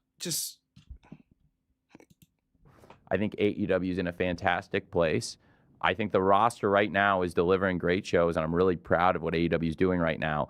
It did make me smile because it reminded me of Double or Nothing 2020, the first pandemic pay-per-view. We put on this great pay-per-view, and Cody... I'm sorry. It's just, he can't help himself. Like, I had a feeling that the moment he asked that question, I'm like, he's gonna say he feels great. Yeah, okay. Whatever. You couldn't have used a different word. Cody won the TNT title, and Mox retained the AEW World title versus the late, great Mr. Brody Lee. May he rest in peace. And after the show, Cody and Mox in the area of Daly's Place that is the kind of the one communal area. It's part of what brings everyone together so much in Daly's Place is like the gorilla and the pre-tape space and the live interview space and the hallway. It's all one thing that connects the amphitheater itself. There's just a very small little backstage, and it's very tight, and it's talent viewing. It's everything, and that's why, like, when people are doing promos, there might be 6 rows of wrestlers sitting 5 feet from them behind the camera watching them do it, but it's just, we're all used to it. And after Double or Nothing 2020, Cody and Mox took a photo, and I thought it was interesting. It just shows how far in the mirror, but I remember the photo that Cody and Mox took, and in that moment, I think I took it on my phone. Wow. So when you see that, like, is there pride there? Do you feel like it's a shot at you? Do you feel like... I have relationships with all 4 of them, and they're very different. I could talk for 2 hours about each of the 4 of them and why I like them and why I thought they were great in AEW, and we could talk about all their matches, or I could talk about how much I like them all as people. But, you know, they're all not wrestling in AEW anymore. And but to be completely honest with you, I just thought that photo, and it made me think of Double or Nothing 2020 and being there in Jacksonville. And Don't say it. Tony, don't say it. Don't say it was great. Don't say it. Don't. Say it was awesome. Say it was stupendous. Say it was amazing. Start singing Naomi's song. It was amazing. Just don't say it was great. And taking that photo on my phone and remembering that night and thinking, man, it's crazy how 5.5 years have flown by. Okay, one more. Okay, he didn't say it that time. Okay. I'll ask you, and then I'll let you go. And thank you again for all this time. This has been a lot of fun. Thank you. There's some complaints about fans being priced out with the WWE events. Do you look at what they are charging? Do you look at things like WrestleMania going to Saudi, and there were some people saying like, hey, AEW should run a show that weekend for the American fans? Ooh. Are you looking at these things that they're doing, and just like they're trying to clearly counter-program your stuff, do you try to counter their moves sometimes as well to, you know, gain more fans and garner this relationship with the fan base? Like a lot of the things we're saying, I think there's a balance. I'm cognizant of what people are saying, and I'm cognizant of their pricing. I think the AEW pricing, which is lower, and WWE shows are more expensive for the fans than AEW, and when it comes to the ticketing and the pricing.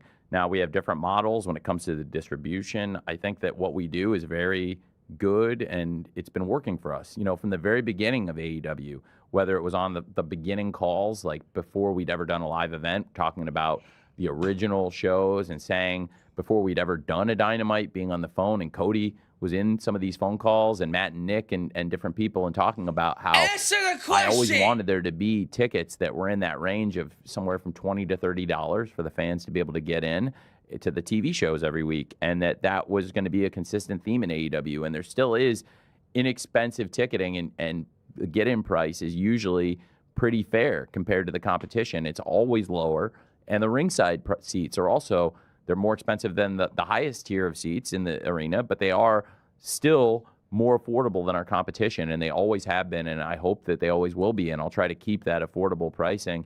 That's something I care about, making sure that families and friends can get into the event, go to the show, and people who really care about being in the front row or being really close to the ring, people that will be willing to pay a little bit more for the ticket than just getting into the event, and people that really care about that really close ringside seat. It's still the most affordable ringside seat you're going to get for major TV wrestling and pay-per-views. We're having this great, great year, but that's something that has been consistent from the beginning. And the pay-per-view price, as I was saying earlier, the pay-per-view price has been the same for cable and satellite from the very beginning on every provider, and now we actually offer the lowest price ever on HBO Max. So I think that's also been good. Now we're actually offering more affordable than ever pricing plan. And I will say this, because this is really interesting information. Okay. I didn't know this till I started doing the media rights deal for AEW this past year. So doing the research and bringing in top analysts, I learned things I didn't know about AEW. Of all the sports leagues in the world, of every league, from NBA, NFL, MLB, WWE, UFC, PGA, and every sports league, the league that has the highest spending on streaming video per month is AEW. Okay. Now, our fans, I'm not saying AEW is the biggest league in the world. The NFL is the biggest league in the world. But AEW has the most avid, loyal fans in the world. I feel that, by the way. Sometimes they come after me. Can you tell them that I'm not so bad? Yeah, I think today, they Ariel, come after me. I think you're going to be a fan favorite. You think today. so? Yeah, Because they came after me for like 3 years. I think you've not done very a big, nice. big baby face turn. This is this my turn? Yeah, I think it I was. feel like this is my turn. Especially because you asked. All right, that's enough. That's enough. We're ending it here. I can't do no more. I can't make it. I Jesus Christ Almighty. Oh, it's so bad. Oh my God. Word salads. Not answering questions. Completely dodging questions. Not being completely transparent. Some questions he did, some questions he didn't. I gotta get out. I gotta get out, y'all. I'm bailing. You can go watch the last 5. Tell Ariel I sent you. My goodness. I don't know what people were saying about the interview, but nope. Nah. Didn't like it. I almost fell asleep like multiple times. I'm shocked. I'll be real with you. If I wasn't going live and I wasn't watching it with y'all, I would have fell asleep. His answers are way too long-winded. He's not getting direct to the questions. He's living in his own world, believing that everything that's happening with AEW in 2025 especially is the best it's ever been, and it's not. And everyone sees that. And quite honestly, it just makes me not respect him. Ariel Helwani brought him on to take advantage of WWE's cold period, and AEW could use that right now. But Tony Khan he's continuing to get in his own way. So I'm out. I'm done. So people are saying watch it all. Y'all want me to watch it all? How much time do we have left? Asked me all these questions that were very legitimate questions, and I think hopefully I've also it was done all very myself. fair. Yeah, I think We've I've come a long way from Montreal. I Remember have. that? We've done It was awful. Done a good job, and we showed people that you can get off on the wrong foot, but then get on the right foot. yeah, absolutely. Right? I totally agree with that, and I also They stop, hounding me. They think that I'm a paid shill. well, I mean, it's essentially done. Let me do this. as safe as possible because Chris was a pro wrestler. Yeah, and, I remember. And he cares about this. So Chris comes in every year, and I see him, and I talk to him. Yeah, we're done. I don't see any other thing they can add here. I think we're okay. So, thank you. We're going to end it here. Let's go ahead and move on to another stream. I'll be live again in a couple of hours after Dynamite. Dynamite's 3 hours. Never mind. I'll be live later on tonight after Dynamite. We'll be talking about Dynamite and we'll be talking about AEW Full Gear for this weekend. I need to re-energize myself because Jesus Christ. Thank you for watching. Give me your thoughts down below. Do all the YouTube things, like the video, subscribe, and click that bell to catch all my content when it comes out. Follow me on social media, Facebook, Twitter, Instagram, TikTok, and donate using PayPal, Patreon, Cashapp, and Venmo. I'll catch you guys next time. And hopefully I won't fall asleep. This is Alyx, just Alyx, signing out right here in Alyx's world. The place it is, was, and forever will be a safe space for wrestling fans like you. Oh, when you're...